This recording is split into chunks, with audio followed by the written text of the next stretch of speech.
क्या होगा अगर दुनिया में पैसे खत्म हो जाए और लोग टाइम को ही पैसा मानना शुरू कर दें। Hi guys, welcome to my channel. आज हम देखेंगे ऐसी science fiction movie in time.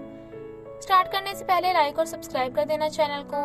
हमारी मूवी शुरू होती है समझ की नई इकोनॉमी को समझाते हुए। पैसे अब रद्द हो चुके हैं और अब करेंसी टाइम बन चुकी है। अमीर लोगों के पास कई साल बचे हैं और वो ऑलमोस्ट इमोर्टल हैं, और गरीब लोग अपनी जिंदगी में कुछ दिन छोड़ने के लिए स्ट्रगल करते हैं। इस दुनिया में जब कोई पैदा होता है उनके हाथ में एक टाइमर लग जाता है। सबके पास 26 साल होते हैं जीने के लिए, और लोगों की बॉडी 25 के बाद एज नहीं करती, इसलिए इस दुनिया में बुढ़े लोग नहीं होते। 26 साल से ज्यादा जीने के लिए लोगों को मेहनत करके अपना टाइम बढ़ाना पड़ता है। अमीरों और गरीबों के बीच में डिस्टेंस बहुत ज्यादा होती है, और अमीर लोग बेसिक फैसिलिटीज का प्राइस बढ़ाते रहते हैं ताकि उन्हें और टाइम मिलता रहे, और गरीब लोग रोज मेहनत करते हैं ताकि अपनी जिंदगी में कुछ और घंटे ऐड कर सकें।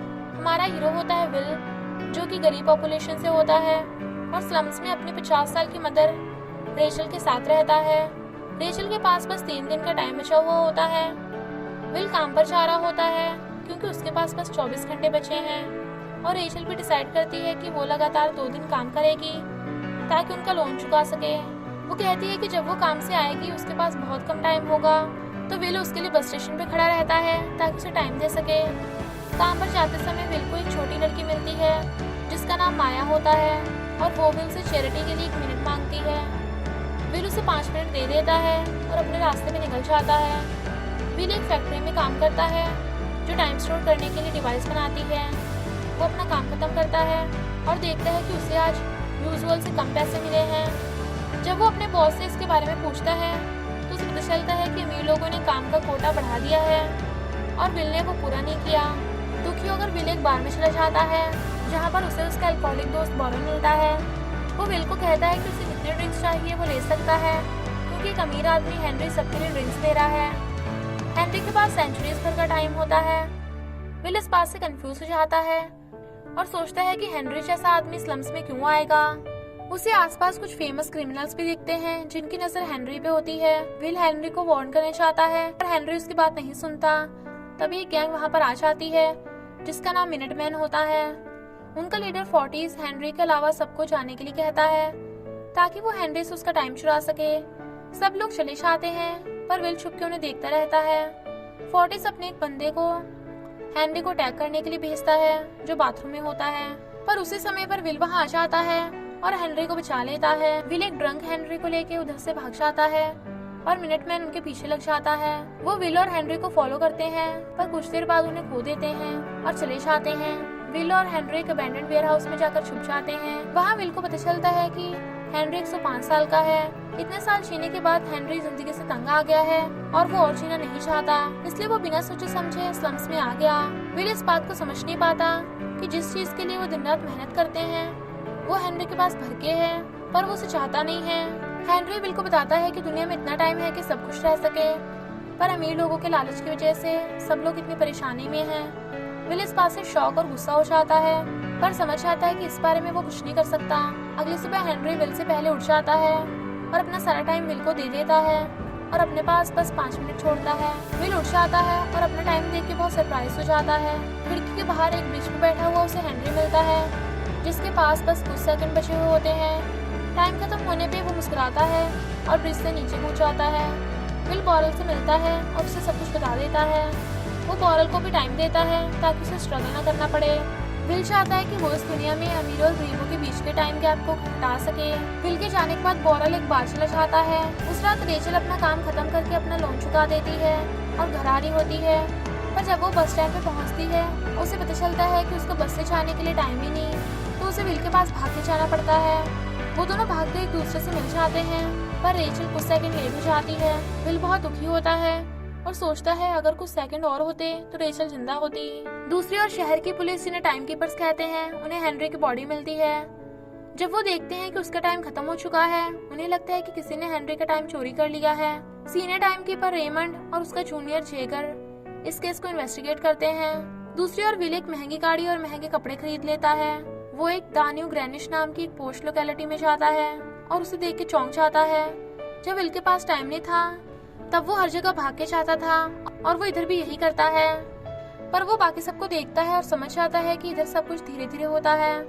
वो एक महंगे होटल में रुकता है और सुबह होके एक गवर्नमेंट ब्रेकफास्ट खाता है।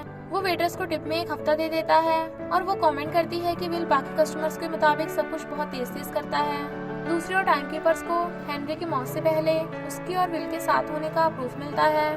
वो विल को इन्वेस्टिगेट करने की सोचते हैं और रेमंड को याद आता है कि वो विल के फादर को जानता है। न्यू ग्रेनिश में विल पहली बार एक कसिनो चाहता है और गैम्बलिंग करने लग जाता है। उधर एक बिलियनियर फिलिपी भी होता है जो विल को गैम्बल करने के लिए इनवाइट करता है। शुरू में विल कुछ राउंड जीत जाता है पर फिलिपी के पास बहुत सारा टाइम होता है तो वो रुकता नहीं। कुछ और राउंड जीतने के बाद विल का टाइम अब 2 सेंचुरी हो जाता है। वो लोग बात करने लग जाते हैं और फिलिपी विल को बताता है कि अमीर और गरीब के बीच का गैप नेचुरल है। विल इस बात से गुस्सा हो जाता है और अपना सारा टाइम दांव पे लगा देता है। उसके पास बस 30 सेकंड बचे होते हैं और वो दोनों बारी खेलता है। विल वापस से जीत जाता है और अब उसकी लाइफ 2 मिलीनियम की हो जाती है। फिलिपी विल की पर्सनैलिटी से इम्प्रेस हो जाता है और उसके बारे में और जानना चाहता है। वो देखता है कि विल की नजर उसकी बेटी सिल्विया पे है और उसे विल से इंट्रोड्यूस करा देता है। वो विल को पार्टी के लिए अपने ही घर पे इनवाइट करता है। विल एक नई गाड़ी खरीदता है और पार्टी में चला जाता है। वो वहाँ पर किसी को नहीं जानता पर उसे कुछ देर में सिल्विया दिखती है। सिल्विया उससे बात करने लग जाती है और उसे डांस करने के लिए इनवाइट करती है। डांस करते करते वो एक दूसरे के बारे में जानते हैं और सिल्विया उसे बताती है कि उसे उसकी लाइफ मीनिंगलेस लगती है क्योंकि उसकी लाइफ में कोई गोल्स या एस्पिरेशंस नहीं है। वो दोनों पार्टी छोड़ देते हैं और एक बीच पे चले जाते हैं। थोड़ी देर समुद्रों में स्विमिंग करने के बाद वो वापस पार्टी में आ जाते हैं जहाँ पर टाइम कीपर्स विल का इंतजार कर रहे होते हैं। वो उसे पकड़ लेते हैं और इंटेरोगेशन के लिए एक प्राइवेट रूम में ले जाते हैं। विल उन्हें सब सच बता देता है कि उसे इतना सारा टाइम कैसे मिला पर रेमंड उसकी बात में विश्वास नहीं करता और उसका सारा टाइम ले लेता है। विल टाइम कीपर्स को अटैक कर देता है और उधर से निकल जाता है। वो सिल्विया को होस्टेज ले लेता है और अपनी गाड़ी में बैठ के चला जाता है। वो दोनों ब्रिज के नीचे छुप जाते हैं और टाइम कीपर से बच जाते हैं। सुबह वो दोनों हाईवे पे जाते हुए एक एक्सीडेंट में फंस जाते हैं और तभी वहाँ पर मिनट मैन आ जाता है। वो सिल्विया का टाइम ले लेता है और उसके पास बस 30 मिनट छोड़ता है। वो दोनों डिसाइड करते हैं कि वो गॉर्बल के पास जाके उससे एक और दिन का टाइम ले लेंगे पर जब वो उसके घर पहुँचते हैं उन्हें पता चलता है कि वो अल्कोहल पॉइजनिंग से मर गया है। कुछ टाइम पाने के लिए वो सिल्विया की इयररिंग बेच देते हैं और 2 दिन ले लेते हैं। विल रेमंड को कॉल करके रैंसम मांगता है और चाहता है कि इस एरिया में सबको 1000 साल का टाइम दिया जाए। वो सिल्विया को अपने घर ले जाता है और उसे रेचल के बारे में बताता है। वो उसे अपने फादर के बारे में भी बताता है जो कि टाइम गैम्बल करते हैं और जीता हुआ टाइम गरीबों में बांट देते थे। इस बातचीत से वो एक दूसरे के करीब आ जाते हैं। अगली सुबह विल को पता लगता है कि फिलिपी ने रैंसम देने से मना कर दिया है। सिल्विया को हमेशा से पता था कि उसका फादर एक गंदा आदमी है पर वो इससे सरप्राइज हो जाती है। फिर भी विल सिल्विया को छोड़ देता है और उसे गन देता है गिफ्ट के तौर पे। वो दोनों किस करते हैं और सिल्विया एक फोन बूथ पे चली जाती है। विल सड़क की दूसरी ओर जाके बैठ जाता है पर फिर उधर रेमंड आ जाता है और विल को मारने की कोशिश करता है। सिल्विया ये होने से पहले रेमंड को शूट कर देती है और वो दोनों चले जाते हैं। जाने से पहले विल रेमंड को बचाने के लिए उसे थोड़ा सा टाइम दे देता है। जब विल सिल्विया से पूछता है कि उसने उसे क्यों बचाया तो वो कहती है कि वो अपनी पुरानी लाइफ से बोर हो गई है और घर वापस नहीं जाना चाहती। रेमंड की न्यूज़ हर जगह फैल जाती है। दूसरी ओर फिलिपी के पास 2 रास्ते हैं, या तो अपनी बेटी के लिए रैंसम दे दे, अगर वो ये करेगा तो उसका बिजनेस ठप हो जाएगा और अमीर लोग पैसा बनाना बंद कर देंगे। तो वो रैंसम देने से मना कर देता है और सिल्विया को किला छोड़ देता है। सिल्विया और विल मिलकर गरीब लोगों की हेल्प करना चाहते हैं और वो एक टाइम लोनिंग फैसिलिटी पे डाका डाल देते हैं। वो बहुत सारा टाइम चुरा लेते हैं और लोगों में बांट देते हैं। तभी फोटोइस्ट को उनकी फोटो एक बिलबोर्ड पे दिखती है जो उनको पकड़ने का नाम 10 साल बताती है। रात को वो दोनों अपने होटल रूम में होते हैं जिसको टाइम कीपर्स रेड कर देते हैं। वो दोनों अपने कमरे की खिड़की से कूद जाते हैं और रेमंड के साथ एक चेज में आ जाते हैं, पर पकड़े जाने से पहले वो दोनों एक बस में बैठ जाते हैं और उधर से बच जाते हैं। उसी समय पे फोर्टिस उनकी लोकेशन ढूंढ लेता है और उन्हें किडनैप कर लेता है। फेयर होने के लिए वो विल को पंजा लड़ाने के लिए कहता है पर विल उसे हरा देता है। वो फोर्टिस के गुंडों को मार देता है और उसका सारा टाइम ले लेता है। कुछ देर बाद वो दोनों देखते हैं कि चीजों के दाम जोर से बढ़ रहे हैं। वो दोनों समझ जाते हैं कि छोटी मोटी चोरी से कुछ नहीं होगा, क्योंकि पैसा कमाने के लिए अमीर लोग चीजों के दाम बढ़ाते रहेंगे। तो वो डिसाइड करते हैं कि उन्हें 1 मिलियन साल की चोरी करनी पड़ेगी। अगली सुबह फिलिपी अपने बॉडीगार्ड्स के साथ जा रहा होता है, पर तभी विल और सिल्विया उसे हॉस्टेज ले लेते हैं। वो उसके ऑफिस चले जाते हैं जहाँ पर उन्हें एक टाइम स्टोरिंग डिवाइस मिलता है जिसमें 1 मिलियन साल स्टोर्ड होता है। वो दोनों वो डिवाइस लेके चले जाते हैं, पर रास्ते में टाइम कीपर्स उनका पीछा करने लग जाते हैं। वो हाईवे को ब्लॉक कर देते हैं और उन दोनों पे गोलियां बरसाने लगते हैं, पर वो दोनों सेफ बाहर आ जाते हैं। वो स्लम्स पहुंचते हैं और तभी रेमंड उनके पीछे आ जाता है। किसी तरह वो स्लम्स पहुंच जाते हैं और विल डिवाइस को माया को दे देता है और उसे कहता है कि टाइम सब में बांट दे। वो गाड़ी में वापस बैठ जाते हैं और उधर से निकल जाते हैं। कुछ देर बाद उनकी और रेमंड दोनों की कार क्रैश हो जाती है और उन्हें पैदल भागना पड़ता है।